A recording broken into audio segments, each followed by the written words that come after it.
ส่วนธรรมอีกประเภทหนึ่งธรรมตัวที่หนึ่งนั้นเขาเรียกว่าเป็นอสังคตธรรมธรรมตัวที่สองที่จะกล่าวนี้เขาเรียกว่าสังคตธรรมเป็นธรรมที่มีปัจจัยปรุงแต่งเรียกว่าเป็นนามธาตุรูปธาตุนั่นเอง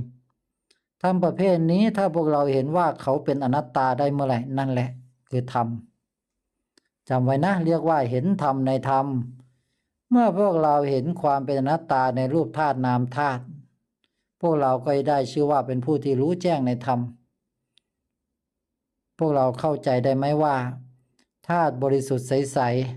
ๆเขาได้สร้างนามธาตุขึ้นมาเป็นเครื่องมือไว้ใช้ปรุงแต่งแล้วนามธาตุนี้ก็สร้างรูปธาตุขึ้นมาก็ยึดรูปธาตุนั้นถือครอง